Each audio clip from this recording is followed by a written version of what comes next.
இதெல்லாம் முடிஞ்சு திருப்பணி செய்கிறதுக்காக அது எல்லாராலையும் செஞ்சிட முடியாது. அதில் எல்லாரும் சேர்ந்துக்கிட்டு அவங்களோட பிறவி கர்மா குறையணும். கனவுல இந்த அம்மா வா அப்படின்னு கூப்பிட்டதுனால இங்கே வந்தேன். வந்ததும் ஐயா ஒரே வார்த்தை சொல்லிட்டாங்க, இது கும்பாபிஷேகம் முடிக்கிற வரைக்கும் நீங்கள் இருக்கணும். நீங்கள் அதில் அன்போடு கொடுக்குற அத்தனையும் உங்கள் பிறவியில் 1000 மடங்காக நிச்சயமாக பெருகும். இது சத்தியம், வேத வாக்கு. ஐயா மட்டும் தான் மெய் மெய் மெய். இன்னொன்று இந்த வாழைத்தாய், இவங்க 2 பேர் தான். வாழையை பிடிங்க, நீங்கள் எங்கேயோ போயிடுவீங்க. நீங்கள் இந்த இடத்துக்குள்ள வந்தீங்கன்னா உங்களுக்கு ஒரு விதை இறக்கப்படும். மரணமில்லா பெருவாழ்வு என்ற ஒரு விதை இறக்கப்பட்டு நான் முதல் முறையாக வகுப்புக்கு போயிட்டு ஐயா தீட்சை கொடுத்தாங்க. அது நம்ம செய்ய செய்ய என்ன ஆகுதுன்னா நம்மளை சுற்றி நிறைய விஷயம், நிறைய சேஞ்சஸ் வருது. அது நம்மக்கிட்ட நம்ம சுற்றி இருக்கிறவங்க சொல்கிறாங்க, இதுக்கு முன்னாடி நீ இப்படி இல்லையே, இப்படி இருக்கே அப்படின்னு. வாழைத்தாய்னா என்ன? ஏன் வாழைக்கோயிலை நீங்கள் கட்டுறீங்க? எதனால் கட்டுறீங்க? அம்பாளோட உத்தரவு. அவளே சொன்னான். அவர் தவிர உண்மைங்கிறது எதுவும் கிடையாது. ஐயா மூலமாக எனக்கு வாழை அவள் காமிச்சு கொடுத்துருக்கா. அந்த பிறவியில் நான் அவளை பிடிக்கிறதுக்கு பல ஜென்மங்களாக பல பிறப்பெடுத்து நான் ரொம்ப ஆன்ம தாகத்தோடையும் ஒரு ஞான பசலையும் தவிச்சிருக்கேன். நான் 3 தான்: வாழை, வாசி, மெய்ப்பொருள்.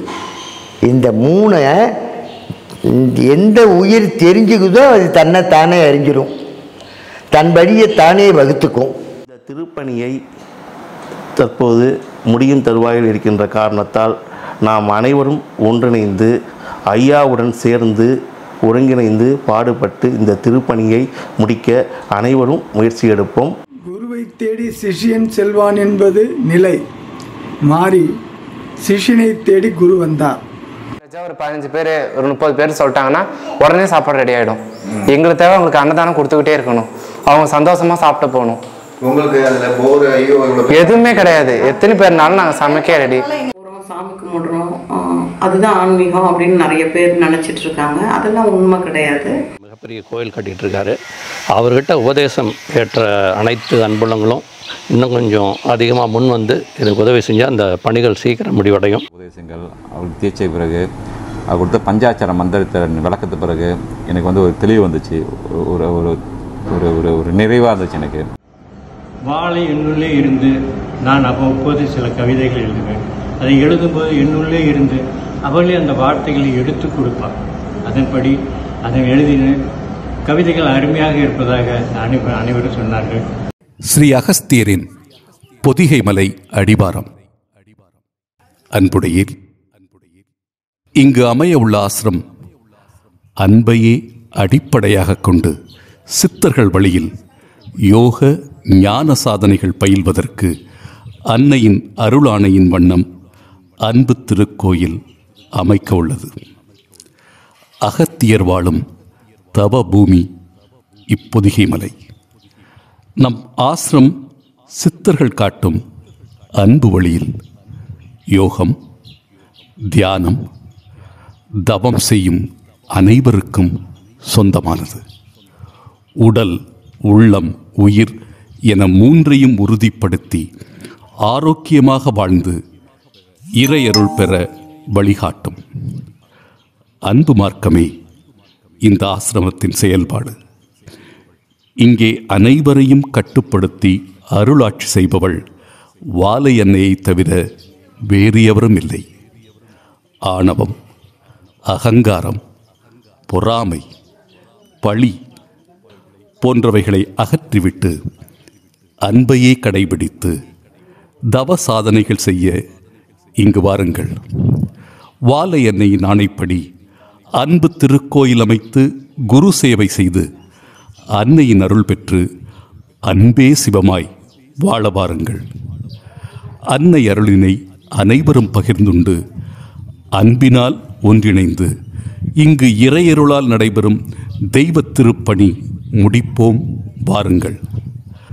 அவரவரும் தன்னை அறிந்து சுயமாகவும் சுதந்திரமாகவும் இருந்து அன்பையே கடைபிடித்து சித்தர்களின் யோக ஞான சாதனைகளில் வாழ்ந்து தன்னையும் காத்து இத்தரணியையும் காக்க தவம் புரிய வாருங்கள் என அன்புடன் அழைக்கும் பாட்டுச் சித்தர் ஓம் சக்தி நாராயணசாமி. தலைவர் ஸ்ரீ மனோன்மணி சித்தர் பீடம், சிவந்திபுரம், பொதிகைமலை. திருநெல்வேலியிலேருந்து 1 மணி நேரம் தூரத்தில் இருக்குது. அப்படிப்பட்ட ஒரு அற்புத இடம் தான் இந்த மனோன்மணி சித்தர் பீடம்.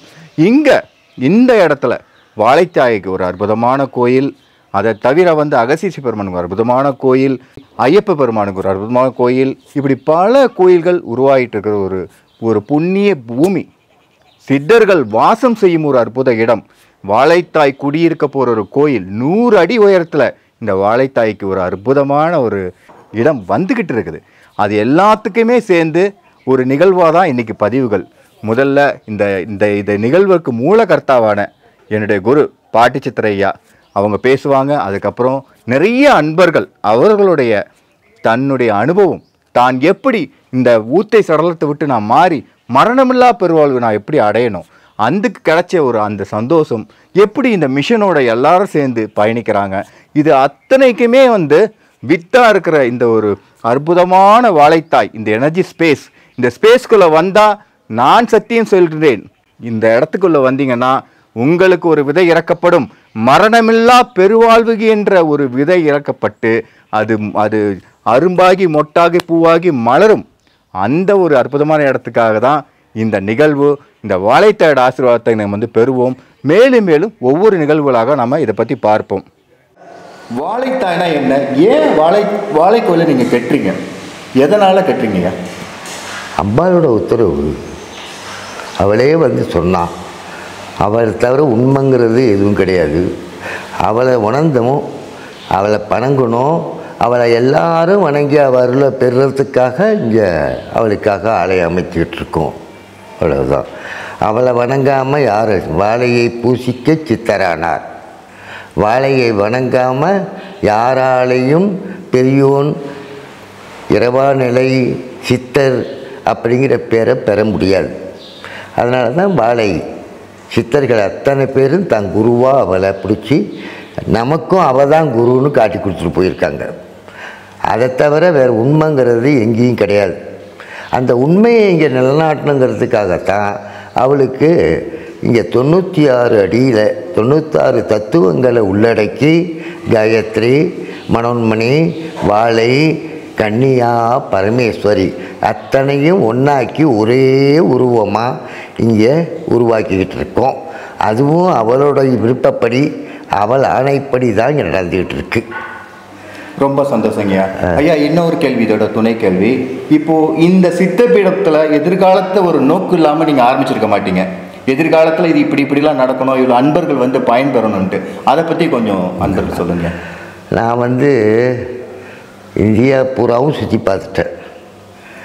எல்லா இடங்கள்லேயும் கட்டுப்பாடு, அடக்குமுறை, இப்படி தான் இருக்கணும், இப்படி தான் போகணுங்கிற சுதந்திரம் கிடையாது. அதனால் அவங்க போன அத்தனை ஆசிரமத்திலையும் தனக்குத்தான் கட்டுப்பட்டு இருக்கணும்னு தான் எல்லா குருவும் அதை வழி நடத்தினாங்க. இதெல்லாம் நான் பார்த்துக்கிட்டு இதுக்கெல்லாம் ஒரு நிரந்தரமான தீர்வு கிடைக்கணும். யோக ஞானங்கிறது என்னென்னைக்கும் உலகத்தில் நிலையாக நிற்கிறது. அந்த யோக ஞானத்தை இந்த மண்ணில், அகத்தியனோட மண்ணில் இருந்து அதை உலகத்துக்கெல்லாம் போதிக்கணும் அப்படின்னு அன்பு மார்க்கத்தை எனக்கு உருவாக்க சொல்லி செஞ்சவர் காகபூஜுண்டர். அவரோட கட்டளைப்படி நான் அன்பு மார்க்கத்தை தான் இங்கே உருவாக்கிக்கிட்டு இருக்கேன். இங்கே வாழையை தவிர வேறு யாருக்கும் எந்த அதிகாரமும் கிடையாது. அவள் தான் இங்கே நடத்திக்கிட்டு இருக்கா. நான் ஊராக மலையாக பரதேசி போல் சுற்றிக்கிட்டு இருந்தவன் தான். அப்படி இருந்த எனக்கு இந்த மெய்ஞானத்தை உபதேசம் பண்ணி சித்தர்களோட ரகசிய கலையை எனக்கு காட்டி கொடுத்து அதில் 12 வருஷ காலம் நீ அசையாமல் இருக்கணும்னு நிறுத்தி வச்சு அதில் நான் சித்தி பெற்றேன்னு தெரிஞ்சதுக்கு அப்புறமா தான் காகபூஜுன்று இதை உலகம் பூராவும் உள்ள உத்தம உயிர்களுக்கு சொல்ல சொன்னார். அதை நான் இன்னைய வரைக்கும் செஞ்சுக்கிட்டு தான் இருக்கேன். உலகத்தில் இருக்கிற எனக்கு தமிழை தவிர வேறு எதுவும் தெரியாது. அதனால் தமிழ் அன்பர்கள் அத்தனை பேருக்கும் இந்த உண்மையை உணர்த்தி அவங்கள தெளிவடைச்சி வச்சு இதுதான் உண்மை, இந்த மார்க்கத்தை நான் உருவாக்குனது கிடையாது, இது ஆதியிலேயே சிவன் உருவாக்கின மார்க்கம். அதே மாதிரி வாசிங்கிறது சிவனோட கலை, சிவன் சொத்தும்பாங்க. அது எல்லாமே அவனால தான் எல்லா சித்தர்களுக்கும் எல்லா ஞானிகளுக்கும் எல்லா முனிவர்களுக்கும் பரவினுச்சு. அவன்தான் உலகத்தில் வர்ற உயிர்கள் அத்தனை பேரையும் படைச்சி அந்த உயிர்களையும் உயிர்வடையணுங்கிற ஞான தேடுதல் உள்ள உயிர்களுக்கு இந்த உண்மையை அவன்தான் இதை உருவாக்கி இந்த சன்மார்க்கங்கிறத உருவாக்குனவன் ஈசன் தான். அந்த மார்க்கத்திலிருந்து தான் இன்றைக்கி உலகத்தில் வர அத்தனை பேரும் வாழையடி வாழையென இந்த பூமிக்கு வர்ற அத்தனை ஞானிகளும் அதைத்தான் வெவ்வேறு பேரில் உலகத்தில் உள்ள உயிர்களுக்கு உபதேசம் பண்ணிக்கிட்டு இருக்காங்க. இது அவனோட சொத்து, அது அழியாமல் என்னென்னைக்கு இங்கே நிலையாக இருக்கணும். ஞான தேடுதல் உள்ள உயிர்களுக்கு இந்த இடத்துக்கு வந்தால் வாழையோட அருளால் நமக்கு அந்த ஞான பொருள் கிடைக்கும் அப்படிங்கிறதுக்காக உலகத்தில் இருக்கிற யோக ஞானிகளுக்கு இந்த இடம் சொந்தம்னு உருவாக்கிக்கிட்டு இருக்கேன். இதை நான் தூக்கிட்டு போக முடியாது, புரியுதுங்களா? இது உலகத்தில் வர என்ன மாதிரி எவ்வளோ தேடுகிற உயிர் பேரும் வந்துக்கிட்டு தான் இருக்கும். அதனால் அந்த மாதிரி உயிர்களுக்கு இந்த இடம் தாகத்துக்கு தண்ணி ஊற்றுற இடமா விளங்குங்கிறதுக்காக தான் அம்பாளோட உத்தரவுப்படி அகத்தியன் கட்டளைப்படி இங்கே நான் அகத்தியம் மண்ணில் பொதிகை மலை அப்படிங்கிறது உலகத்தில் இருக்கிற அத்தனை தமிழர்களுக்கும் தெரிஞ்ச இடம். அதனால் உலகத்தில் உள்ள அத்தனை தமிழர்களுக்கும் பொதுவாக இந்த அகத்திய மலையில் இந்த பொதிகை மலையில் இந்த ஆசிரமத்தையும் அவளோட அன்பு திருக்கோயிலையும் திருப்பணி செஞ்சுக்கிட்டு கட்டிக்கிட்டு இருக்கோம். புரியுங்களா? இது எனக்குன்னு இல்லை, என்னால் மட்டுமே செய்ய முடிகிற காரியமும் இல்லை. இது அவ கட்டளை, அவ ஆன, அதுக்கு நான் உழைச்சிக்கிட்டு இருக்கேன், அவ்வளவுதான். ரொம்ப சந்தோஷங்க. இதில் ஒரு துணை கேள்வி, வாழைத்தாய் 100 அடி உயரம் நம்ம கட்டுறோம், அதோட சிறப்பம்சம் என்னையா? எதிர்காலத்தில் அது என்னெல்லாம் மக்களுக்கு? நிச்சயமாக இங்கே வர்ற ஞான உயிர்களுக்கும் யோக ஞானத்தை தேடுற உத்தமர்களுக்கும் அந்த வாழைத்தாயே அதை இருந்து கொடுப்பான். அதைத்தான் நான் உருவாக்கிட்டு இருக்கேன். இது சாதாரணமாக எல்லாராலையும் சொல்லக்கூடுற விஷயம் இல்லை. கண்டிப்பாக புரியுங்களா? அது அவளால் மட்டும்தான், அவள் யாருக்கு சொல்கிறாளோ அந்த உயிருக்கு தான் இது கிடைக்கும். அதுக்கு ஒரு இடமா இதை உருவாக்கிட்டு இருக்கோம், வேறு ஒன்றும் இல்லை. இங்கே அம்பாளுங்கிற ஒருத்தி தான், அவள் வாழை தான், அவள் தான் ஒன்றாய் அரும்பி பலவாய் விரிந்தி உலகமெங்குமாய் நின்றாள், அனைத்தையும் நீங்கி நிற்பாள். அபிராமி பட்டர் சொல்வார், அவள் ஒருத்தி தான் ஒன்றா இருக்கிறவ, பலவாவும் விரிஞ்சி இருக்கா. அந்த பலவா விரிஞ்சி இருக்கிற அவள் சக்திகள் எல்லாத்தையும் ஒன்றாக்கி இங்கே அந்த அம்பாளோட கோயிலை உருவாக்கிட்டு இருக்கோம். அதனால் இது உலகத்துக்கு பயன் தரும். நிச்சயமாக தேடுதல் உள்ள உயிர்களுக்கு இங்கே விடை கிடைக்கும். அதுக்காக இந்த சாஸ்திரமத்தை அம்பாள் உருவாக்கி என்ன அதில் ஊழியனா பணி செய்ய வச்சிருக்கா, அவ்வளோதான். ஐயா, இந்த மரணமில்லா பெருவாளை பற்றி உங்கள் உபதேசத்தில் நிறையா சொல்லியிருக்கீங்க. வாழைத்தாய்க்கும் சித்தர்ன்றவங்க யாருக்கும் மரணமில்லா பெருவாளுக்கும் என்னையா தொடர்பு? இதில் என்ன நமக்கு உலகத்தில் உள்ள மக்கள் இதை பார்க்குற கோடானு கோடி மக்களுக்கு என்ன நமக்கு இதில் கிடைக்குங்க? இந்த மரணமில்லா பெருவாள் யார், இந்த சித்தர், இந்த மூணுத்தையும் தொடர்பு பண்ணி ஒரு வார்த்தை. ஐயா,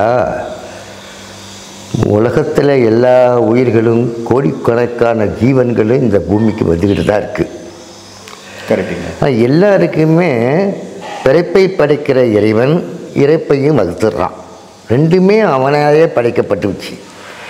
இடையில அவங்கவுங்க அனுபவத்தாலேயோ அவங்கவுங்க செய்கிற செயல்கள்னாலேயோ புண்ணியம் பாவம்னு ரெண்டு சேருது. அதுக்காகவே மீண்டும் மீண்டும் பிறவியை கொடுக்குறான். இந்த உண்மையை உணர்ந்த சித்தர்கள் தான் இந்த பிறவியை ஒழிக்கணும். இது எல்லாராலையும் அரை கோடியில் ஒருவனுக்கே வாய்க்கும் அப்பாம்பார் அகத்தியர். அதனால் இந்த உலகத்தில் வர்ற மனிதர்களில் கோடியில் ஒருத்தனுக்கு இதை இறைவன் காட்டி கொடுத்துக்கிட்டு தான் இருப்பான். அந்த உயிர் மூலமாக உலகத்துக்கு பல நல்ல உயிர்களுக்கு இது போய் பதிஞ்சிக்கிட்டு தான் இருக்கும். அதனால் இது வாழையடி வாழையாக நடந்துக்கிட்டு இருக்கிறது தான். அதில் நம்ம ஒரு அங்கமாக இப்போ வாழ்ந்துக்கிட்டு இருக்கோம், அவ்வளவு தான். அதனால் இறப்புங்கிறது நிச்சயம் தான். நான் இங்கேயே என் சமாதிக்கான இடத்த தேர்வு பண்ணி அம்பாள் சொன்ன மாதிரி அங்கே நான் வச்சு அதுக்கு மேலே என் ஐயப்பன் கோயிலை கட்டுறேன். நடந்துக்கிட்டு இருக்கு எல்லா வேலையும். அதனால் இறப்புங்கிறதும் உறுதி தான். காகமீன் கேட்பார், அப்பா சித்தன்னா புத்தன்னா முனின்னா ரிஷின்னா அவன் கூட அடிந்தது எங்கே கேள்டா அடிம்பார். அதனால் எப்பேற்பட்டவங்களுக்கும் உடம்பு நிலையாக இருந்ததில்லை, இருக்கவும் முடியாது. ஆனால் அதே மனிதர்கள் ஓடி ஓடி ஓடி ஓடி உட்கலந்த ஜோதியை நாடி நாடி நாடி நாடி நாட்களும் கழிந்து போய் வாடி வாடி வாடி வாடி மாண்டு போன மாந்தர்கள் கோடி கோடி கோடி கோடி எண்ணிறைந்த கோடி என்ட்டாங்க. எல்லாரும் அந்த ஜோதிங்கிற ஒன்றில் இருந்து தான் எல்லா நிலையும் அடங்கியிருக்காங்க. அந்த ஜோதி எங்கேயும் வெளியில் இல்லை, நமக்குள்ளேயே தான் இருக்குது.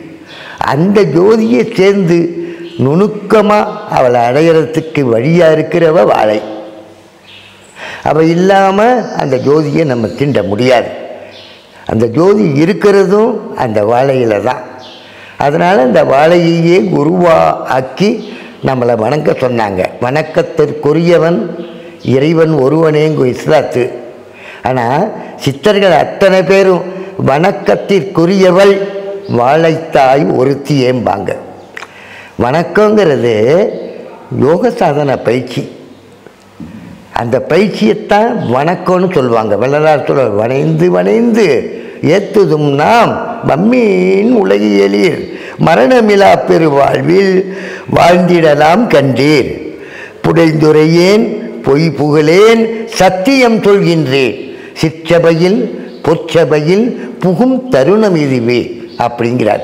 சத்தியம் பண்ணி நமக்கு சொல்லியிருக்காரு. அந்த மரணமிலா பெருவாழ்வை நம்ம அடையணுங்கிறதுக்காக தான் சித்தர்கள், முனிவர்கள், ரிஷிகள், ஞானிகள் இப்படி வாழையடி வாழை என வரும் அத்தனை பேரும் இந்த உண்மையை வர்ற நல்ல உயிருக்கு உபதேசம் பண்ணிட்டு போகிறாங்க. அதை தெரிஞ்சுக்கிட்டு இறைவனை பிடிச்சி இந்த உடம்பை, தூள உடம்பு அழிகிற இந்த உடம்பை ஜோதி உடம்பாக மாற்றிக்கிறவங்க சித்தர்கள். அப்படி ஜோதி உடம்பாக மாற்றிக்கிட்டாங்கன்னாக்கா அவங்க எப்போ வேணுமாலும் இந்த தூள உடம்பை எடுத்துக்கிட்டு வர முடியும், ஒன்றும் இல்லாமல் அதை மறைச்சிட முடியும். அந்த ஆற்றல் வர்றதுக்கு இந்த ஜோதியை கலக்கணும். ஜோதிங்கிறவன் ஈசன் தான். ஈசனோட திருவடியில் சேரணும். அதுக்கு வழியாக நமக்கு சொல்லிகிட்டு இருக்கிற சித்தர்கள் அத்தனை பேருமே வேதத்திலேருந்து அத்தனையும் நமக்கு சொல்லி கொடுத்தது வாழை, வாசி, மெய்ப்பொருள், மணி, மந்திரம், ஔஷதம்பாங்க. இதுதான் எல்லா வேதமும் சொல்லுது, எல்லா ஞானிகளும் சொல்லியிருக்காங்க. அதைத்தான் இந்த இடத்துல இருந்து நாங்கள் நல்ல உயிர்களுக்கு அதை சுட்டி காட்டி அவங்களையும் ஞான உயிராக மாற்றிக்கிட்டு இருக்கோம். அதுக்குத்தான் இந்த ஆசிரமம். இல்லைன்னா எதுக்கும் தேவையில்லை. பரதேசி மாதிரி ஜம் ஜம் ஜம்னு போயிட்டு அப்போ இருக்கின்ற ஆனந்தம் இப்போ இல்லை, பொறுப்பு வந்ததுக்கு அப்புறமா. அதனால் அதை கடமையை நிறைவேற்றுறதுக்கு வரைக்கும் இந்த பணியை செஞ்சுக்கிட்டு நான் இருக்கேன்.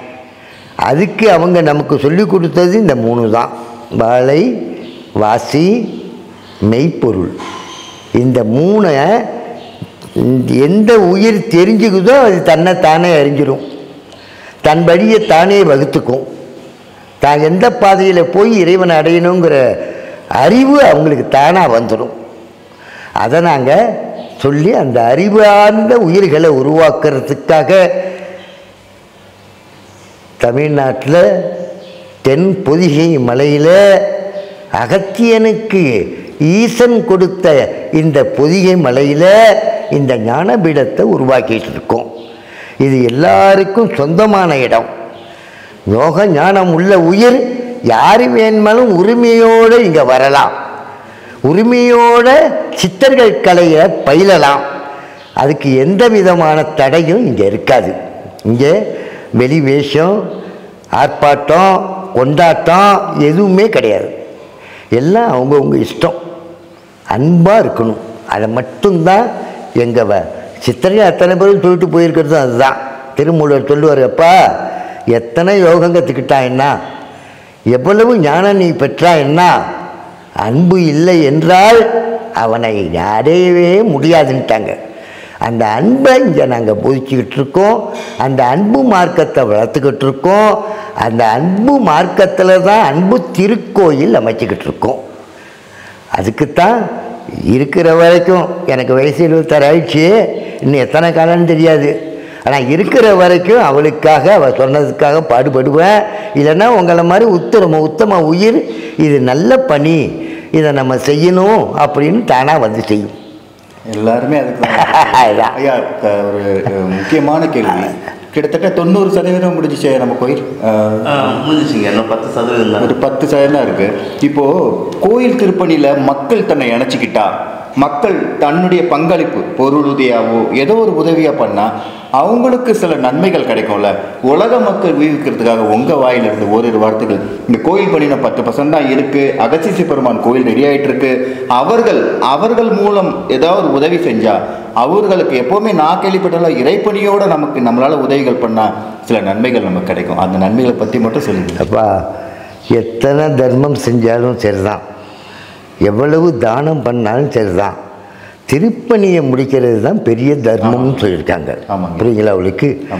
அந்த அப்பேற்பட்ட திருப்பணியை பெரிய பெரிய ராஜாக்கள் செய்ய வேண்டிய திருப்பணியை இந்த பிச்சைக்காரனுக்கு அம்மா கொடுத்துருக்கா. அதை செஞ்சுக்கிட்டு இருக்கோம். இந்த திருப்பணிக்கு யார் எந்த உதவி செஞ்சாலும் அது அந்த உயிருக்கு 1க்கு 1000 மடங்காக பெருகும். நிச்சயமாக அதில் எந்த சந்தேகமும் கிடையாது. எந்த பிறவியும் 3 கர்மாவை வச்சு தான் இந்த பூமிக்கு வருது. சஞ்சித கர்மா, கிஞ்சித கர்மா, பிரார்த்த கர்மா. அந்த கர்மாக்கள் தீரணும்னாக்கா இந்த மாதிரி திருப்பணியை செஞ்சால் தான் தீரும். அதனால் இந்த திருப்பணிங்கிறத இறைவன் தான் உருவாக்கி சித்தர்கள் மூலமாகவும் ஞானிகள் மூலமாகவும் இந்த பூமிக்கு செஞ்சு வச்சுருக்கான். எல்லாம் அழிஞ்சு போச்சு. ராஜராஜா அழிஞ்சு விட்டான். ஆனால் அவன் கட்டின கோயிலுக்கு அழிஞ்சு விட்டா இல்லைங்க, அது நிற்கும், என்ன நிற்கும். அதனால் நிலையே இருக்கிறவன் இறைவன். அதனால் அவனுக்கு அமைக்க வேண்டிய அந்த ஆலய பணியையும் நிலைய அமைக்கணும்.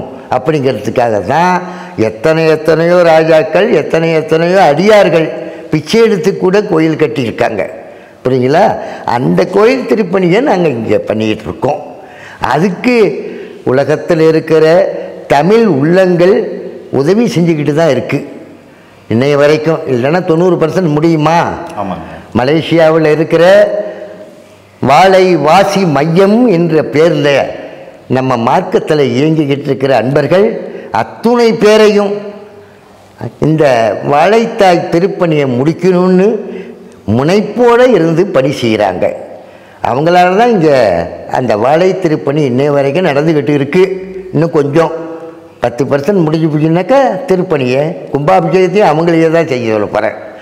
அதே மாதிரி அம்பாள் கட்டளைப்படி அகத்தியனோட சரி, இது அகத்திய மண்ணுடா, அதனால் எனக்கு எதிர்த்தாப்புல அகத்தியனை வையின்னா அவள் சொன்ன கட்டளைப்படி மறுநாளே அதை செஞ்சோம், ஆரம்பித்தோம். அதை சிங்கப்பூரில் இருக்கிற நம்ம அன்பர் தெய்வ சிகாமணி தானே முன்னின்று தன் நண்பர்களோடு இணைந்து இன்றைக்கி அதையும் ஓரளவுக்கு உருவாக்கிட்டாங்க. இதெல்லாம் முடிஞ்சு திருப்பணி செய்கிறதுக்காக அது எல்லாராலையும் செஞ்சிட முடியாது. அதில் எல்லாரும் சேர்ந்துக்கிட்டு அவங்களோட பிறவி கர்மா குறையணும். புரியுதா? தலைக்கு வந்தது தலைப்பாயோடு போகும். அதுக்கு இந்த திருப்பணிக்கு செய்கிற உதவி நிச்சயமாக காப்பாற்றும். அவங்க பிறவிக்கு துணையாக வரும். அவங்களுக்கு இருக்கிற வர்ற துன்பங்களை அது முன்னின்று நீக்கும். அதுக்குத்தான் இந்த திருப்பணிக்கு தர்மம் செய்யுங்கன்னு சொல்லிட்டு எல்லாரும் கேட்பாங்க. இப்போ நானும் அந்த மாதிரி தான் உலகத்தில் கேட்டுக்கிட்டு இருக்கேன். திருப்பணிக்காகத்தான், எனக்காக இல்லை. எனக்கு எல்லாம் அவள் கொடுத்துவிட்டா. எனக்கு எதுவும் குறைப்பேர் புகழ் எல்லாம் அவள் கொடுத்துவிட்டா. அதனால் எனக்காக இல்லை, அவளுக்காக நாங்கள் கேட்குறோமே தவிர எங்களுக்காக கேட்கல. அப்படி நீங்கள் அதில் அன்போடு கொடுக்குற அத்தனையும் உங்கள் பிறவியில் 1000 மடங்காக நிச்சயமாக பெருகும். இது சத்தியம், வேத வாக்கு. வேதம் சொல்லும், அப்பா இந்த பூமிக்கு நீ வந்ததுக்கு இல்லறத்தில் இருந்தினாக்கா 2 நல்ல பிள்ளைய பூமிக்கு கொடு, துறவரத்தில் இருந்தினாக்கா 2 நல்ல நூலை பூமிக்கு கொடு, எதுவுமே இல்லைன்னாலும்ப்பா ஒரு 2 மரத்தை வச்சு நட்டாவது வளை அப்படின்னு சொல்லும். அது மாதிரி நான் இந்த பூமிக்கு வந்ததுக்கு அடையாளமாக அகத்திய மண்ணில் இந்த ஞான சித்தர் பீடத்தை உருவாக்கி அதை நடத்திக்கிட்டு இருக்கோம். அது இன்னைக்கு இல்லை, என்னன்னைக்கும் இருக்கும். மண்ணூழி காலம் மட்டும் விளங்கும் பாரேம்பார் அகத்தியர். அதனால் எல்லா காலமும் இது இருக்கும். இன்றைக்கி நான் செய்கிறேன், நாளைக்கு நீங்கள் செய்வீங்க, வருங்காலத்தில் எத்தனையோ உயிர்கள் அதுக்கு செய்யும். அதை உருவாக்கி வச்சுட்டு போகிறது என்னோட வேலை. அதுக்கு நான் பாடுபட்டுக்கிட்டு இருக்கேன். இன்னும் கூடிய சீக்கிரம் உலகத்தில் இருக்கிற தமிழ் உத்தம உயிர்கள் அத்தனை பேராலேயும் அது நல்ல விதமாக நடந்து முடியும்னு நம்புகிறேன். அன்பே சிவம், அன்பே சிவம், ஐயா ஒரு கடைசி அன்பே சிவம். ஐயா கடைசியாக ஒரு கேள்வி. எல்லாரும் அம்பாள் அந்த சன்னிதானத்துலேயும் இந்த ஸ்ரீ சக்கரங்கிறத நம்ம ஆகாயத்தில் தான் பார்த்துருக்கோம் நாங்கள். இங்கே நீங்கள் அமைக்கிற அந்த அம்பாள் சிலையில் ஸ்ரீ சக்கரம் பூமியிலிருந்து அதுக்கு மேலே தான் அம்பாள் நிற்கிறாங்களே, அதுக்கு என்ன தத்துவம் இருக்குது? ஸ்ரீ சக்கரத்தில் தான் பூமியே இருக்குது, புரியுங்களா? ஸ்ரீ சக்கரத்தில் தான் தூளம் இருக்குது உடம்பு, ஸ்ரீ சக்கரத்தில் தான் இறைவன் இருக்கான். இந்த ஸ்ரீ சக்கரங்கிறது நமக்கு உள்ள எல்லா வெட்டாத சக்கரம், இறையாத தீர்த்தம் சொல்லியிருக்காங்களா இல்லைங்களா? அந்த சக்கரத்தை தான் இங்கே அமைக்கிறோம். கீழே அஸ்திவாரமாக பூமியிலேருந்து அம்பாள் காலடியில் ஸ்ரீ சக்கரம் இருக்குது அப்படின்னு நிறைய பேர். அம்பாள் காலடி என்னப்பா எல்லாருக்கும் கிடைக்கணுமா? அவள் காலடி, அம்பாள் காலடியே ஸ்ரீ சக்கரம் தான். அதில் தலையும் இருக்குது, உடலும் இருக்குது, முடிவும் இருக்குது, அடி நடு முடிவுன்னு இருக்குது. அதைத்தான் இங்கே முதல்ல தாமரையில் போட்டு தான் ஸ்தபதியார்லாம் என்கிட்ட கொடுத்தாங்க. நான் இல்லைப்பா இங்கே ஸ்ரீசக்கரத்தில் தான் அவள் இருக்கணும், அதனால் ஸ்ரீசக்கரத்தை பீடத்தில் 30 அடி உயரத்துலையாவது அதை நீ கட்டி கொடுன்னு சொன்னேன். அவங்க அப்போ கூட கேட்டாங்க, ஸ்ரீசக்கரமே அம்பாள் தான், ஸ்ரீசக்கரத்துக்குள்ளே அவன் மேலே கோயிலை கட்டணும்னு நீங்கள் மாறி சொல்கிறீங்க. நான் மாறி சொல்ல, அவள் சொல்கிறா, அவள் சொல்கிறபடி இங்கே நல்லா நடக்குது. அதனால் ஸ்ரீசக்கரங்கிறது எல்லாருக்கிட்டையும் இருக்கிற சக்கரம்தான், வெட்டாத சக்கரம்தான். அந்த சக்கரத்தில் தான் அவள் நின்றுக்கிட்டு இருக்கா, அவள் ஆட்சி பண்ணிக்கிட்டு இருக்கா. அந்த உண்மையை எல்லா உயிரும் தானாகவே தெரிஞ்சுக்கும். அந்த காலகட்டம் அந்தந்த உயிருக்கு வரும். ஞானம் கிடைக்கும்போது இந்த உண்மை எல்லாருக்கும் தெரியும். இருந்தாலும் அந்த ஞானப்பாதைக்கு வரணுங்கிறதுக்காக தான் சரியை, கிரியை, யோகம், ஞானம்னு 4 வழியை நமக்கு வகுத்து கொடுத்துருக்காங்க முன்னோர்கள். அந்த வழியில் தான் இன்றைக்கி எல்லா உயிர்களும் இறைவனை நாடி போயிட்டு இருக்கு. அந்த வழிகளை இங்கே காட்டவும், சித்தர்களோட யோக ஞானத்தை நிலைநாட்டவும் எல்லாமே ஸ்ரீசக்கரத்தில் தான் இருக்குது. எல்லாமே அம்பாளோட அருளால் தான் நடக்குது. அதனால் அந்த ஸ்ரீசக்கரத்தையும் அம்பாளையும் இங்கே ஒன்றா உருவாக்குறோம். மொத்தம் 96 அடி, 64 அடி சிலை, 30 அடி, 32 அடி இந்த ஸ்ரீசக்கரம். இது 96 அடி. அப்படி 96 அடியில் இருக்கும்போது 96 தத்துவங்கள் 6000 தத்துவம் பக்குவம் அந்த உயிருக்கு வந்துடும். இப்போ தன்னை ஆராய்ஞ்ச ஆரம்பித்தாலே தானாக தன்னை தலைவனை உணருவாங்க.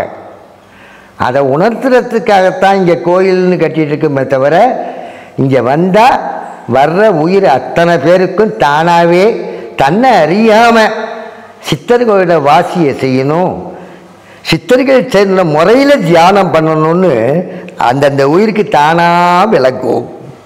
அதாவது தானாகவே அதை அவங்க செய்வாங்க. அந்த மாதிரி செய்கிறதுக்காகத்தான் இங்கே ஆசிரமம், இங்கே இருக்கிற மனோன்மணி சித்தர் பீடம். இங்கே வர்ற உயிர் தியானம், தவம், இதில் அந்த உயிர் படிப்படியாக மேலேறி இரவா நிலையடைஞ்சி மரணமிலா பெருவாழ்வில் வாழ்ந்து ஈசனோட சோதி ரூபமா சோதி உடலை பெறுவதற்கு இது வழிகாட்டியாக இருக்கும். அதனால் இது கோடியில் ஒருத்தங்களுக்கு நிச்சயமாக கிடைக்கும். அந்த கோடியில் ஒருத்தருக்காக உலகத்தில் உள்ள எத்தனையோ கோடி உயிர்கள் இந்த நன்மையை தானாகவே பெற அடையும். அதுக்குத்தான் இதை வச்சுருக்கோம், அதுக்குத்தான் கட்டிக்கிட்டு இருக்கோம். அதனால் அந்த திருப்பணி முடிகிறதுக்கு உலகத்தில் இருக்கிற அத்தனை ஆன்மீக தமிழ் உள்ளங்கள்கிட்ட நாங்கள் வேண்டி கேட்டுக்கிறோம். யாரையும் நாங்கள் கட்டாயப்படுத்தலை. உங்களால் முடிஞ்ச உதவியை, அது ₹1 இருந்தாலும் செய்யுங்க. அது எங்களுக்கு இல்லை, அவள் திருப்பணிக்குத்தான் போய் சேரும். உங்களோட கர்மா கழியும், உங்களோட பிறவியில் புண்ணியம் கூடும். அதுக்காக இந்த வழியை செஞ்சுக்கிட்டு இருக்கோம். நல்ல உயிர்கள் அதை பற்றி தெரிஞ்சுக்கிட்டு நாங்கள் சொன்னது உண்மைதான், இது உலகத்துக்கு நன்மை செய்கிற விஷயந்தாங்கிற உண்மை உணர்ந்து இந்த பணிக்கு உதவுங்க. இது என்னென்னைக்கும் காலாகாலத்துக்கும் நிலைச்சி நிற்கிற யோக ஞானம். அவ்வளோதான். நன்றிங்கய்யா. நன்றிங்க. இப்போ இவ்வளோ நேரம் கேட்டீங்க, இதில் ஒரு சாராம்சம் நான் சொல்லவா? 90% முடிந்த கோயில். அந்த கோயிலுக்கு இன்னும் 10% உங்களால் முடிஞ்ச செங்கலோ மணலோ பூச்சி விஷயமோ எனிதிங், ஐயா ஏதாவது விட்டுட்டா நீங்கள் சொல்லுங்க. எல்லாம் எந்தெந்த விதத்தில் உதவி பண்ணுமோ நீங்கள் பண்ணுங்க. எல்லா டீட்டெயிலையும் கீழே டிஸ்கிரிப்ஷனில் கொடுக்கணும். ஜிபே நம்பர், பேங்க் நம்பர் எல்லாம் கொடுக்குறோம். இது மகா புண்ணியம். என் குரு மூலமாக நான் அறிந்த சத்தியம், உண்மை சொல்கிறேன். ஏன்னா என் குருவை வச்சு சொல்லும்போது உண்மையாக சொல்லணும். எனக்குள்ள உள்ள உயிரை உணர்த்துறவங்க, மரணமில்லா பெருவாழ்வுக்கு ஒரு வித்துட்டவங்க, அவங்க சொல்கிறது எல்லாத்துக்குமே இந்த அடித்தளமாக அவர்கள் பார்த்தோன்னா கடைசியில் இந்த கோயில் திருப்பணியில் ரொம்ப இயல்பாக நடக்கும். ஏன்னா நான் அந்த பயணத்தில் இருக்கிறதுனால சொல்கிறேன், நான் அதுக்கு கடமைப்பட்டவனாக சொல்கிறேன். நீங்கள் இதில் ஒன்றை கலந்துக்கங்க. இது மூலமாக நீங்கள் பண்ணுற சிறு சிறு உதவிகள் உங்களையும் வளர்க்கும், உங்களை சுற்றி உள்ள எல்லா குடும்ப நண்பர்களின் நண்பர்களையும் மொத்தமாக ஊக்குவிக்கும். இது என் குரு எனக்கு கற்றுக் கொடுத்து வர. அன்பே சிவம், அன்பே சிவம். தென்னாடுடைய சிவனை போற்றி, உள்நாட்டவர்க்கும் இறைவா போற்றி. உலகம் சமநிலை பெற வேண்டும், உயர்வு தாழ்வினால் நிலை வேண்டும் என்பதற்காக இறைவன் அகத்திய பெருமானை படைத்தார் இந்த உலகில். அதேபோல் இவ்வுலகில் வாழும் மக்கள் நோயுற்று வாழ வேண்டும், தன்னை அறிய வேண்டும், மரணமில்லா பெருவாழ்வு வாழ வேண்டும் என்பதற்காக சித்தர்களின் இரகசிய கலையான வாசியோகத்தையும் தன்னை அறிகின்ற உபதேசத்தையும் கொடுப்பதற்காக இவ்வுலகில் அகத்திய பெருமானை படைத்தது போல் நமது பாட்டு சித்தர் ஐயாவையும் இந்த உலகிற்கு இறைவன் படைத்தார். அவரும் இறைவன் கட்டளைப்படி தன்னை நாடி வரும் நல்லுயிர்களுக்கு மெய்ப்பொருள் ஞான உபதேசத்தை வழங்கி அவர்களை நல்வழிப்படுத்தி அதன் பிறகு வாசியோகம் என்ற மரணமில்லா பெருவாழ்வு கலையை கற்றுக் கொடுத்து இந்நாள் வரை இறைவன் கட்டளைப்படி நடந்து வருகின்றார். சக்தியிலிருந்துதான் இந்த பிரபஞ்சம் பிரிகின்றது என்பதற்கு எடுத்துக்காட்டாக சித்தர்கள் தாயாக வணங்கும் வாழை அம்பாளை இந்நாள் வரை பூசித்து வருகின்றார். இவ்வுலகில் பிறக்கும் மனிதர்கள் யாவரும் தன்னை இறைவன் எதற்காக படைத்தான் என்பதை அறியும் போது அவர்களுக்குள் ஏற்படும் சக்தியை தேட ஆரம்பிக்கின்றனர். அந்த சக்தியை தேடும் பொருட்டு உலகில் உள்ள அங்கங்கு உள்ள எல்லா சித்தர் மார்க்கத்திலும் தேடி வரும்போது அவர்களுக்கு எடுத்துக்காட்டாகவும் இந்த உலக மக்களுக்கு ஒரு பொருளாக விளங்க வேண்டும் என்பதற்காக சிவந்திபுரம், திருநெல்வேலி மாவட்டம் சிவந்திபுரம் என்ற இடத்தில் அகத்தியர் வாழ்ந்த பொதிகை மலை அடிவாரத்தில் வாசியோகம் என்றால் என்ன, மெய்ப்பொருள் ஞான உபதேசம் என்றால் என்ன, வாழைத்தாய் யார் என்பதை இந்த உலக மக்களுக்கு எடுத்து காட்டுவதற்கும் இதன் பிறகு உள்ள சந்ததியினர் அதை பற்றி அறிந்து அவர்களும் மரணமில்லா பெருவாழ்வு வாழ வேண்டும் என்பதற்காகவும் சுமார் 100 அடி உயரத்தில் வாழைத்தாய்க்கு ஒரு சிலை நிறுவப்பட்டு அதன் மூலமாக இங்கு வந்து அனைவரும் அம்பாளை பூசித்து வாழை அம்பாளின் அருளை பெற்று வாசியோகத்தை வளர்த்து கொண்டு அனைவரும் இன்புற்று வாழ இந்த முதிய வயதில் கூட அரும்பாடுபட்டு இந்த திருப்பணியை நடத்தி வருகின்றார். இந்த திருப்பணியை தற்போது முடியும் தருவாயில் இருக்கின்ற காரணத்தால் நாம் அனைவரும் ஒன்றிணைந்து ஐயாவுடன் சேர்ந்து ஒருங்கிணைந்து பாடுபட்டு இந்த திருப்பணியை முடிக்க அனைவரும் முயற்சி எடுப்போம். நன்றி, வணக்கம். அன்பே சிவம். ஓம் நம சிவாய. எல்லாருக்கும் வணக்கம். இவங்க தான் வாழைத்தாய். ஐயா வந்து வாழையை தான் குருவாக முன்னிறுத்தி நமக்கு வந்து சிவகலையான அந்த வாசிக்கலையும் கத்துறாங்க.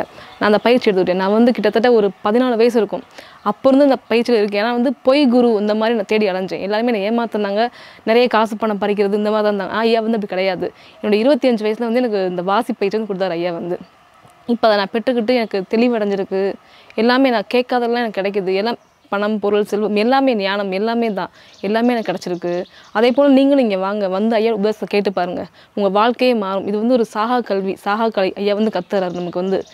அதாவது உலகத்திலே வந்து இந்த வாசி பயிற்சியை, உண்மையான பயிற்சியை வந்து உண்மையாக கத்துறதுக்கு தகுதியான ஆள் ஐயா மட்டும்தான். உண்மைக்குமே எனக்கு ஏஜ் வந்து 25 தான், 26 தான்.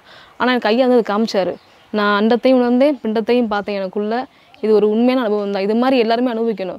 என்னுடைய பிறப்பின் நோக்கம், என்னுடைய பிறவி பயன் என்ன அப்படின்றது இந்த பயிற்சி வந்து காமிச்சு கொடுத்துருக்கேன் எனக்கு வந்து. இவங்க தான் என்னுடைய தாய், வாழைத்தாய். எனக்கு மட்டும் இல்லை, உலக மக்கள் யாருக்குமே இவங்க தான். இவங்களை பிடிச்சோம்னா நம்ம எங்கேயோ நம்ம போயிடலாம். இப்போ வந்து நம்ம ஐயா வந்து இந்த காயத்ரி சிலையை வந்து 64 அடி உயரத்துக்கு எழுப்பிக்கிட்டு இருக்காரு. அவருடைய சேர்ந்து நம்மளும் மெய்ப்பாடுபடுவோம், நம்மளும் ஒருங்கிணைப்பாக ஒரு பங்கு தரால வந்து இங்கே இருப்போம். எல்லோரும் வாங்க, வந்து அம்பாளை சேவிச்சுக்கோங்க, ஐயாவோட உபதேசத்தை கேளுங்க. இன்னொரு விஷயம் நான் சொல்ல மறந்துட்டேன். இந்த ஆசிரமத்துக்கு நான் ஃபஸ்ட் டைம் நான் வரும்போது இந்த தாய் வாழை இருக்கார்ல, இவனை வந்து பார்க்கவே இல்லை. நான் வந்து பார்க்கலை. அப்போ நான் நேராக போய் அங்கே ரூமில் போய் படுக்க போயிட்டேன். நான் வந்து அவன் நைட்டு ஒரு 3 மணி போல் கனவுல வந்து காட்சி தரா. இவ இப்போ என்ன கலர் ட்ரெஸ் போட்டிருக்காளோ அதே ட்ரெஸ்ஸு, அதே உருவம், அப்படியே அதே மாதிரியே வர்றாங்க. நான் காலைல ஒரு 5 மணிக்கு வந்து பார்க்குறேன், என்னடா கனவுல வந்த மாதிரி அப்படி இருக்கேன் அப்படின்னு. இதை நினைக்குமே எனக்கு ஒரு மிகப்பெரிய ஆச்சரியம் தான் சார். எப்படி இந்த மாதிரிலாம் இப்படி சிங்க் ஆகுது, எனக்கு ரொம்ப ஒரு ஆச்சரியமாகவும் இருந்துச்சு, ஒரு அதிசயமாகவும் இருந்துச்சு பார்க்க. எனக்கு மறுபடியும் நான் மீட் பண்ணிட்டே இருக்கணும். எனக்கு அந்த மாதிரி உணர்வு எனக்கு இவ தான் சார் எல்லாமே. இப்போ நம்மளுமே வந்து சித்தர் வழியில் பயணிச்சு நம்மளுமே சித்தராகணும், இந்த சாகா கல்வியை படிக்கணும் அப்படின்னா இவளை தான் சார் பிடிக்கணும். இவளை பிடிச்சிட்டா போதும், நம்ம எங்கேயோ போயிடலாம். இவ பார்த்துக்கிறோம் எல்லாத்தையுமே. இவ தான் என்னோட கேரக்டர் இப்போதைக்கு. அதான் சார். வணக்கங்கய்யா. வணக்கம்யா. மனோன்மணி சித்தருடைய ஆசிரமத்திலேருந்து நீங்கள் நிறையா சமையலுக்கான ஒரு சேவையை பண்ணிட்டு இருக்கீங்க. இன்னைக்கு என்ன நம்ம ஸ்பெஷல்? இன்னைக்கு வந்து ரைஸ், சாம்பார், வத்த குழம்பு, உருளைக்கிழங்கு, ரசம், அப்பளம். சூப்பர் சூப்பர், ரொம்ப நல்லா இருக்கு. ஆவரேஜாக ஒரு நாளைக்கு எவ்வளோ பேர் வருவாங்க? எத்தனை மணிக்கு நீங்கள் சமைக்க ஆரம்பிப்பீங்க? நாங்கள் 4 மணிக்கு ஆரம்பிச்சிடுவோம். 4 மணிக்கு ஆரம்பித்து 6 மணிக்கெல்லாம் முடிச்சிருவோம். வரவங்க முன்னாடியே சாப்பிட்ணும், சாப்பாடு இல்லாமல் போகக்கூடாது. எல்லாருமே என்னை பொறுத்த வரைக்கும் அன்பால் சாப்பிட்ணும். ஏன் வந்துட்டோன்னு நினைக்கிட்டாது. இந்த ஆசிரமம் வந்தால் மகிழ்ச்சியாக நிம்மதியாக சாப்பிட்டு போகணும். ஸோ நீங்கள் எத்தனை வருஷமாக இருக்கீங்க? நான் 3 வருஷமாக இருக்கேன். என்ன உங்களுக்கு கிடைச்சது இல்லை? என்ன மாதிரி என்ன ஃபீல்? நீங்கள் சமைச்சு கொடுக்கறது ஒரு தாய்மை செய்யணும். ஆமாம். அது எப்படி இதில் வந்து எப்படி சொல்கிறதுன்னா, சாப்பாட்டில் வந்து மகாலட்சுமியை பார்க்குற மாதிரி மக்களை பார்க்குறோம். அன்பு குறிப்பாக நாங்கள் பார்க்குறோம். நீங்கள் என்னம்மா ஃபீல் பண்ணுறீங்க? நீங்கள் எப்படி ஃபீல் பண்ணுறீங்க? அன்பா அதெல்லாம் வரவங்களுக்கு நாங்கள் அன்பா அது பெரிய விஷயம் இல்லையா? சில 100 பேருக்கு மேலே வந்துடுவாங்க. அப்போ வந்து நீங்கள் முதல்ல பிளான் பண்ணுவீங்களா? வந்ததுக்கப்புறம் இல்லை, வந்த உடனே சாப்பாடு ரெடியாக இருக்கும். நாங்கள் எத்தனை பேர் நான் பார்க்க மாட்டோம். இத்தனை பேர் ஆவரேஜாக ஒரு 15 பேர், ஒரு 30 பேர் சொல்லிட்டாங்கன்னா உடனே சாப்பாடு ரெடி ஆகிடும். எங்களுக்கு தேவை அவங்களுக்கு அன்னதானம் கொடுத்துக்கிட்டே இருக்கணும், அவங்க சந்தோஷமாக சாப்பிட்டு போகணும். உங்களுக்கு அதில் போர் ஐயோ எதுவுமே கிடையாது. எத்தனை பேர்னாலும் நாங்கள் சமைக்க ரெடி. ஃபீலே கிடையாது. நாங்கள் ஆசை தான் படுவோம், இத்தனை பேர் வராங்களா, நாங்கள் மகிழ்ச்சிப்படுவோம், அவங்க சந்தோஷமாக சாப்பிட்டு போகணும். இல்லை, அது நானே உணர்ந்திருக்கேன். போன வாட்டி வரும்போதும் நீங்கள் என்ன கவனிச்சிங்க, அதே அன்போடு இந்த வாட்டி கவனிக்கிறீங்க. ஆமாம். இது வந்து அன்னபூரணி சேவைன்னு சொல்லுவாங்க. ஒரு ஆசிரமத்தில் சமையல் சேவை தான். ஏன்னா வர்றவங்களுக்கு முதல்ல வயிறு சரி பண்ணணும்னா அடுத்து தியானமே பண்ணுவாங்க. ஆமாம். இப்போ குருமார்களுடைய ஆசிரமத்தில் எப்போவுமே சாப்பாடு நல்லா இருக்கும். ஏன்னா அவனுக்கு வந்து வயிற்று பசியை தீக்கணும். அப்போ தான் மனத்தோட பசியை வந்து சரி பண்ண முடியும். அப்படி ஒரு அற்புதமான சேவையை பண்ணிட்டு இருக்கீங்க. எல்லாம் வல்ல சித்த பெருமாள் ஆசிரியர் வாழைத்தாயர் ஆசீர்வாதத்துக்கு குருமார் ஆசீர்வாதத்தில் நம்ம இதை ஒரு நல்ல ஒரு விஷயமா தொடருவோம். நன்றி நன்றி. அன்னையின் பாதம் போற்றி அவள் தரும் அருளே போற்றி குருவாக குருவே துணை. அடியன் சதாசிவம் ஆசி வாழை மையம். நான் சிறு வயதிலிருந்தே ஆன்மீகத்தில் அதிகமான ஈடுபாடுபட்ட போதிலும் சைவ சித்தாந்தம், தேவாரம், திருவாசகம் இதெல்லாம் கற்று கோயில் குளங்கள்லாம் சென்ற போதிலும் ஒரு பொருள் மட்டும் அறியாமல் இருந்தது. நாளாக நாளாக அந்த பொருள் மெய்ப்பொருள் என்று அறிய வந்தது. மெய்ப்பொருள் என்று அறியாமல் ஆன்மீகத்தில் அடுத்த அடி எடுத்து வைக்க முடியாது என்பதை உணர்ந்து மெய்ப்பொருளை தேடினேன். மெய்ப்பொருளை தேடி கடைசியில் சீர்காழியில் சென்று ஐயா குருநாதர் பாட்டி சித்தர் மூலம் அந்த மெய்ப்பொருள் உபதேசம், மெய்ஞான உபதேசம் பெற்றேன். அதன் பிறகு சித்தர் பாடல்களும் இதிகாச புராணங்கள் உள்ள விஷயங்களும் தெளிவாக புரிந்தது. ஐயா அந்த உபதேசம் கொடுத்த பிறகு, பாப்பா வாளை உன்னுக்குள்ளே இருந்து உன்னை இயக்குவார் என்று சொல்லி அனுப்பினார். அதன்படி நானும் ஐயா கொடுத்த உபதேசத்தையும் தெளிவு பெற்று அதிலிருந்து பல பாடல்களையும் சித்தர் நெறிகளையும் தெளிவாக புரிந்தது. இப்படி இருக்கையில் நமது வாளை என்னுள் இருந்து இயக்குவதை நான் உணர்ந்தேன். ஐயா சகா அவர்கள் வாழையின் அருள் பற்றி சொல்ல சொன்னார்கள். அதனால் இந்த எனக்கு கிடைத்த அனுபவத்தை இப்பொழுது பயங்கரமாக சொல்கிறேன். வாழை என்னுள்ளே இருந்து நான் அவ்வப்போது சில கவிதைகள் எழுதுவேன். அதை எழுதும்போது என்னுள்ளே இருந்து அவளே அந்த வார்த்தைகளை எடுத்து கொடுப்பார். அதன்படி அதை எழுதின கவிதைகள் அருமையாக இருப்பதாக அனைவரும் சொன்னார்கள். ஐயா அவர்கள் நேரடியாக பாராட்டி, கடந்த மாதம்தான் ஐயா நேரடியாக பாராட்டி, வாழை உன்னுள்ளே இருந்து இந்த கவிதைகளை எழுதுகிறாளப்பா, நீ இல்லப்பா என்றார். இதுதான் என்னுடைய வாழைத்தாயின் அனுபவம். வாழைத்தாய் எனக்கு உள்ளே இருந்து இயக்குகின்ற அனுபவத்தை உணர்ந்தேன். பக்தி என்பது உடலால் அறிவது, மெய்ப்பொருள் என்பது உணர்வால் அறிவது. உயிரும் உடலும், உடலும் உயிரும் சேர்ந்ததுதான் பக்தியும் ஞானமும். இதை நன்கு உணர்ந்த கற்றுத்தந்த ஐயா குருநாதருக்கு வேலையிலே நன்றியும் வணக்கத்தையும் தெரிவித்துக் கொள்கிறேன். எல்லாருக்கும் வணக்கம். என் பேர் நந்தகுமார் கந்தையா. என் குரு பாட்சித்தர் ஐயா அவர்கள் போற்றி. நான் கடந்த 20 வருஷமாக நிறைய குருமார்களை பார்த்துருக்கேன், நிறைய தெளிவுகளை தேடி போயிருக்கேன். ஆனால் எப்பயுமே எனக்கு ஒரு வெட்டடம் என் மனசு இருந்துகிட்டே இருந்துச்சு. அப்போ ஐயா பாட்சித்தர் ஐயாவோட நிகழ்ச்சியை கலந்துட்ட பிறகு, அவர் கொடுத்த உபதேசங்கள், அவருக்கு தீட்சை பிறகு, அவர் கொடுத்த பஞ்சாச்சார மந்திரத்தை விளக்கத்த பிறகு எனக்கு வந்து ஒரு தெளிவு வந்துச்சு, ஒரு ஒரு ஒரு ஒரு நிறைவாக இருந்துச்சு எனக்கு. அதுக்கப்புறம் அவர் கொடுத்தபடி நம்ம அந்த பயிற்சிகள், அதோட அர்த்தங்கள்லாம் அதை செஞ்சு நம்ம அதை செய்யும் போது நிறைய மாற்றங்கள் ஏற்பட்டுச்சு. முக்கியமாக என்னோடய பொருளாதாரம் வந்து கொஞ்சம் மந்தமாக இருந்துச்சு.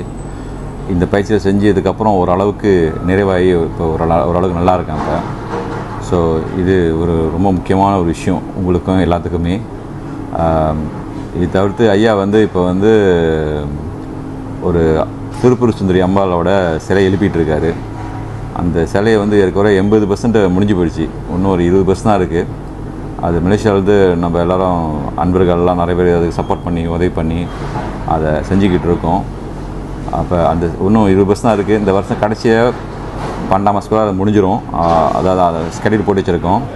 ஆனால் இன்னும் சில பண உதவி தேவைப்படுது. உங்களால் முடிஞ்சால் அதை கொடுத்து உதவி பண்ணுங்கள். இந்த ஆன்மீகத்துக்கு அது ரொம்ப உறுதுணையாக இருக்கும். இதுதான் என்னுடைய வேண்டுகோள். வேறு தான் நீங்கள் வந்து என்னோட இது மட்டும் இல்லை, சிலை பற்றி மட்டும் இல்லை, நீங்கள் வந்து இந்த ஐயாக்கிட்ட இந்த தீட்சை பெற்று இதோடைய உண்மை விஷயங்களை தெரிஞ்சுக்கிட்டு நீங்களும் பயன்பெறணுன்றதான் எங்களோட நோக்கம். ஸோ அவ்வளோதான். ரொம்ப நன்றி, வணக்கம். அனைவருக்கும் வணக்கம். என் பேர் சுகுணா. நான் சென்னையிலேருந்து பேசுகிறேன். வாசியோகத்தை பற்றி ஒரு சின்ன விஷயம் நான் கற்றுக்கிட்டதை ஷேர் பண்ணணும்னு விருப்பப்படுறேன். பாட்டிச்சித்தர் ஐயா வந்து பொதிகையிலேருந்து வந்து நம்ம சென்னையில் வந்து ஒரு 2 மாதத்துக்கு ஒரு முறை வகுப்பு எடுக்கிறாங்க. நிறைய பேர் சொல்லிக் கொடுக்குறாங்க. இருந்தாலும் நம்ம ஐயா வந்து ரொம்ப எளிமையாக, ரொம்ப சாதாரணமாக எப்படி சொன்னால் நமக்கு புரியுமோ அந்த மாதிரி சொல்லிக் கொடுக்குறாங்க. அதாவது நம்ம கோவிலுக்கு போகிறோம், சாமி கும்பிடுறோம், அதுதான் ஆன்மீகம் அப்படின்னு நிறைய பேர் நினச்சிட்டு இருக்காங்க. அதெல்லாம் உண்மை கிடையாது.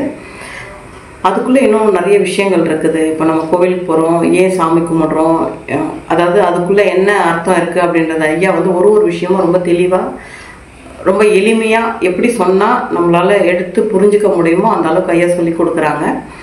அது மட்டும் இல்லாமல் ஐயா வந்து இப்போது பொதிகையில் வந்து 108 அடியில் வந்து ஒரு சிவாலயம் ஒன்று எழுப்பிட்டுருக்காங்க. 54 அடியில் பாலாம்பிகையுடைய சிலை ஒன்று எழுப்பிட்டுருக்காங்க ஐயா. இந்த வாசியோகம் வகுப்புக்கு வரக்கூடிய அந்த பணத்தை வச்சு தான் ஐயா வந்து கட்டிகிட்ருக்குறாங்க. ஐயாவுக்கு வயசான காலத்துலேயும் மக்களுக்கு வந்து இந்த அவங்களால முடிஞ்ச வரைக்கும் இந்த வகுப்பை எப்படி கொண்டு போய் மக்களுக்கு வாசியோகத்தை சேர்க்க முடியுமோ அந்த அளவுக்கு ஐயா கொடுத்துட்ருக்காங்க ரொம்ப எளிமையாக. இதில் என்னுடைய அனுபவத்தை வந்து நான் சொல்லணும் அப்படின்னா நிறைய இருக்குது. அந்த ஒரு சிலது மட்டும் நான் சொல்ல விருப்பப்படுறேன். என்ன அப்படின்னா,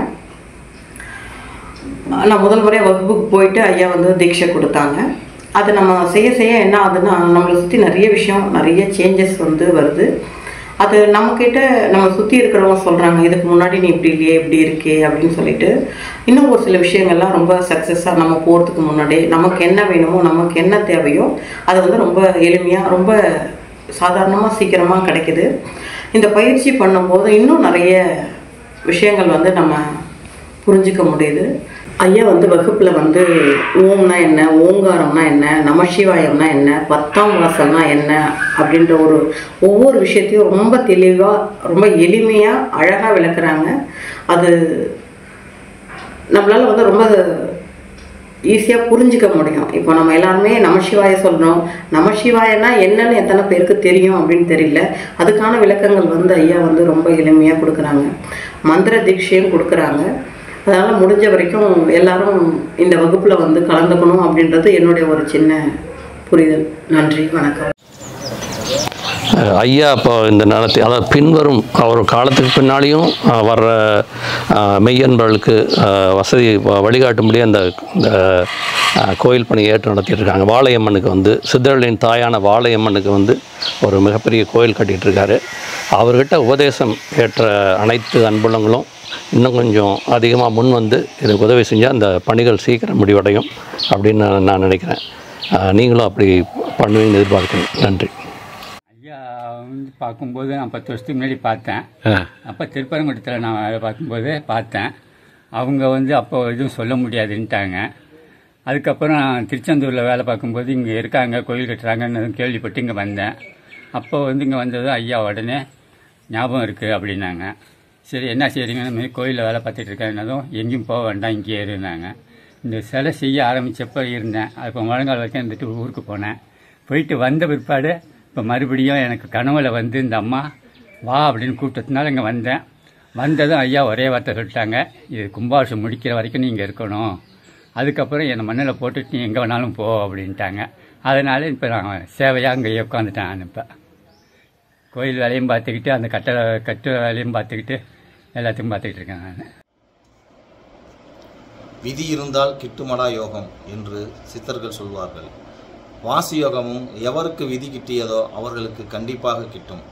இந்த கலையை அரும்பாடுபட்டு பல புத்தகங்களாக காகபசண்டர், அகத்தியர், பாம்பாட்டி சித்தர், சிவபாக்கியர், திருமூலர் என்று பல சித்தர்களின் பாடல் உரைகளாக மாற்றி நமக்கு எளிமையாக தந்திருக்கிறார் நம் குருநாதர் பாட்டு சித்தர் நாராயணசுவாமி. நம் ஐயா பாட்டு சித்தர் ஐயா பாபநாசத்தில் சிவந்திபுரத்தில் அகத்திய வனத்தில் ஒரு ஆசிரமம் அமைத்து வருகிறார். இந்த ஆசிரமம் முடியும் தருவாயில் இருக்கிறது. இன்னும் அதை நிறைவு பெற்று தருவதற்காக நம் மையஞான அன்பர்கள் அனைவரும் ஒன்று சேர்ந்து பாடுபடுவோம் என்று உங்கள் அனைவரையும் அன்புடன் கேட்டுக்கொள்கிறேன்.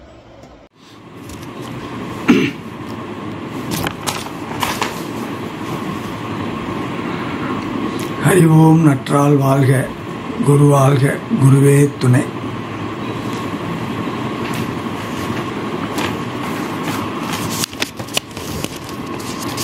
எனது ஆருயிர் நண்பரும் மெய்ப்பொருளை காட்டித்தந்த குருவும் ஆன பாட்டு சித்தர் ஐயா அவர்களுக்கும் என குருநாதரான பாடகச்சேரி ராமலிங்க சுவாமி அவர்களின் அருளாலும் வெள்ளிங்கிரி மலை ஈசனின் கருணையாலும் கோவை வாழைச்சிவாவின் அறிமுகத்தாலும் 1960ஆம் ஆண்டு அவர்களை திருச்சியில் சந்திக்க நேர்ந்தது.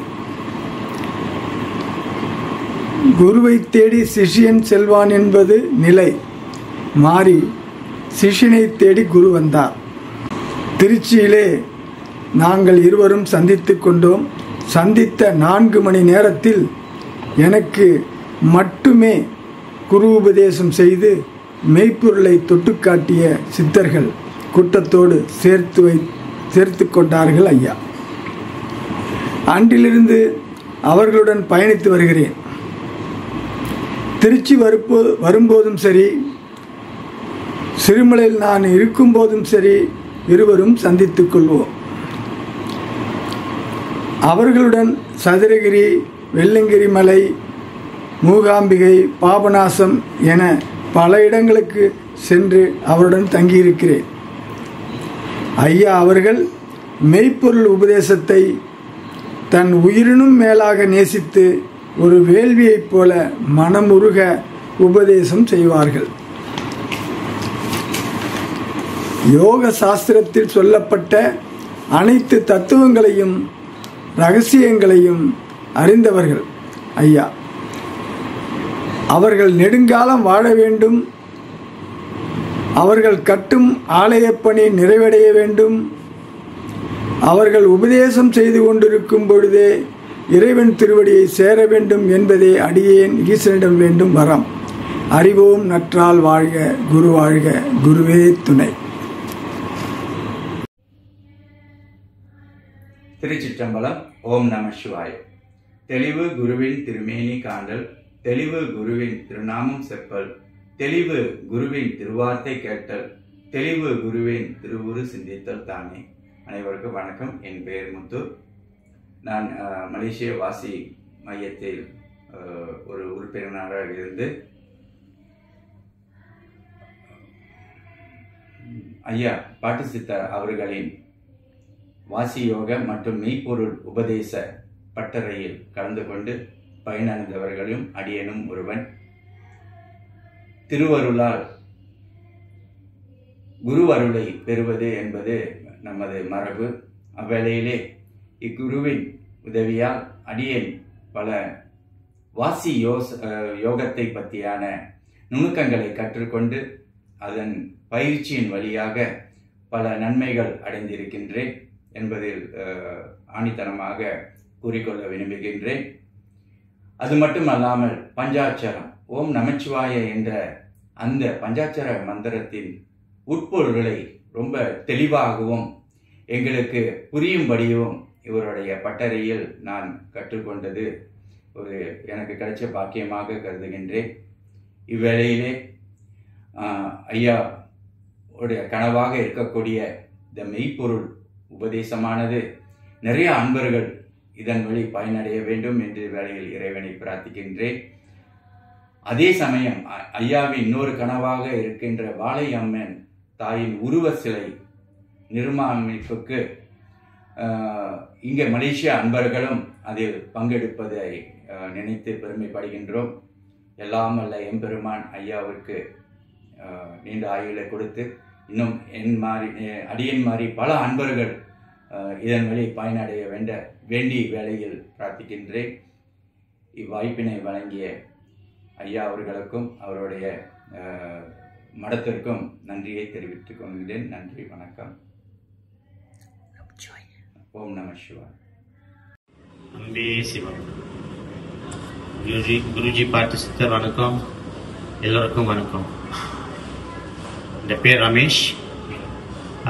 I've been following participants since 2019 and there have been many changes.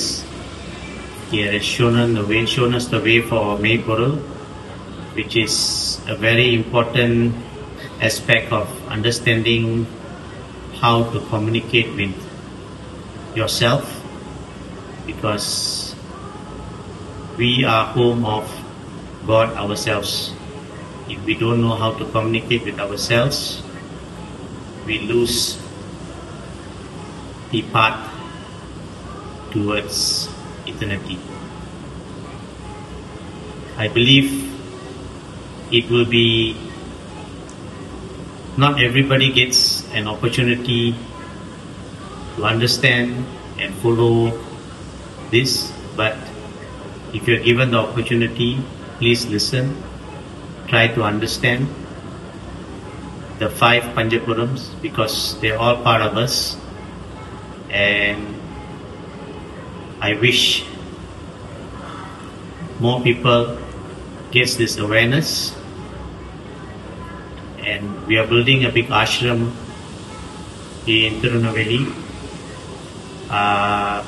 where it will be the home for us to educate and show people about Maypur and the benefits of it. Nandri Vanam. அன்பே சிவம். அன்பர்கள் அனைவருக்கும் அருளடி வணக்கம். அடியேன் முருகன் ஆறுமுகம் வாழை வாசி மையத்திலிருந்து பேசுகின்றேன். அடியேன் பல காலமாக சித்த நெறியில் ஆன்மீக தேடலில் இருந்து கொண்டிருந்தேன். அந்த வகையிலே திரு சதாசிவமுடியா வழியாக எனக்கு பாட்டி சித்தர் ஓம் சக்தி நாராயணசாமி ஐயாவின் தொடர்பு கிடைத்தது. அதன் பிறகு அவரிடம் மெய்ப்பொருள் உபதேசம் பெற வாய்ப்பு கிடைத்தது. மெய்ப்பொருள் உபதேசம் பெற்ற பிறகு எனக்கு சித்தர்கள் அவர்கள் இயற்றிய பல நூல்களின் ரகசியங்கள் எனக்கு புரிய ஆரம்பித்தது. அந்த மெய்ப்பொருள் உபதேசம் வாங்குவதற்கு முன்பு ஓரளவு ஆன்மீக ஈடுபாட்டிலே இருந்து கொண்டிருந்தேன். ஆனால் அதன் பிறகு மெய்ப்பொருள் உபதேசம் வாங்கிய பிறகு சித்தர்கள் எழுதிய பாடல்களின் ரகசியங்கள் எனக்கு தெரிய ஆரம்பித்தது. அந்த வகையிலே ஒரு சில பாடல்களை நான் உங்களுக்கு எடுத்துரைக்க விரும்புகின்றேன். முதல்ல திருமூலர் இயற்றிய உள்ளமே பெருங்கோயில் ஊனடம்பு ஆலயம் வல்லர் வீரானார்க்கு வாய் உபரவாசல் தெல்ல தெளிந்தார்க்கு சீவன் சிவலிங்கம் கள்ளப்புலனையும் காலாய் மணிவதற்கு தெல்ல தெளிந்தவருக்கு தான் சீவன் சிவலிங்கம் என்று சொன்னார். அப்பேற்பட்ட ஒரு விஷயத்தை அந்த மெய்ப்பொருள் உபதேசம் பிறகுதான் எனக்கு கிடைத்தது. அதன் பிறகு திருவள்ளுவர் இயற்றிய பெருமான் திருவள்ளுவர் இயற்றிய திருக்குறளில் ஒத்தது அறிவான் உயிர் வாழ்வான் மற்றையான் செத்தாவில் வைக்கப்படும் என்ற பொருள் புரிந்தது. எப்பொருள் யார் யார் வாய் கேட்கணும் அப்பொருள் மெய்ப்பொருள் காண்பது அறிவு என்ற அந்த ஒரு பொருளும் எனக்கு புரிய ஆரம்பித்தது. திருவள்ளுவர் 2500 வருடத்துக்கு முன்பு எழுதிய அந்த திருக்குறளில் உள்ள பொருள் இந்த மெய்ப்பொருள் உபதேசத்துக்கு பிறகு எனக்கு தெல்ல தெளிவாக புரிய ஆரம்பித்தது. அது மட்டுமல்ல, ஔவையார் எழுதிய ஒன்றை எழுந்தனில் எண்ணும் எழுத்தும் கண்ணென தகும் என்றால், எண்ணும் எழுத்தும் என்றால் என்ன, எண்ணும் என்றால் என்ன, எழுத்தும் என்றால் என்ன? எல்லாரும் என்ன சொல்லுவாங்க? எண்ணும் என்றால் கணிதம், எழுத்து என்றால் மொழி என்பார்கள். இல்லை, எண் என்றால் என்ன, எழுத்து என்றால் என்ன? 8 2 என்று சொல்கிறார்களே, 8 2 8 2 கூட்டினால் 10 என்பார்கள். 10ஆம் வாசல் என்று சொல்வார்கள். 10ஆம் வாசல் நமக்குள்ளே எங்கே இருக்கிறது, அதை எப்படி நாம் அணுகுவது, அதை எப்படி நாம் கண்டடைவது என்பதையெல்லாம் இந்த ஒரு மெய்ப்பொருள் உபதேசத்தின் வழி, ஒரே ஒரு நாள் மெய்ப்பொருள் உபதேசத்தின் வழி நாம் அனைத்தையும் தெரிந்து கொள்ளலாம். எல்லா ரகசியங்களையும், சித்தங்களோட ரகசியங்கள் எல்லாவற்றையும் நாம் புரிந்து கொள்வது மட்டும் இல்லாமல் தெரிந்து கொள்ளலாம். ஆகவே வருகின்ற 23ஆம் தேதி 2வது மாதம் 2025 மலேசியாவில் நம்ம கோலலம்பூரில் அவருடைய ஐயாவுடைய மெய்ப்பொருள் உபதேசம் நடக்கவிருக்கிறது. ஆகவே அன்பர்கள் அனைவரும் வந்து கலந்து கொண்டு அந்த மெய்ப்பொருள் ரகசியத்தை தெரிந்து கொள்ள வேண்டும் என்பதை பணிவன்போடு கேட்டுக்கொள்கிறேன். நன்றி. வாழ்க வளமுடன்.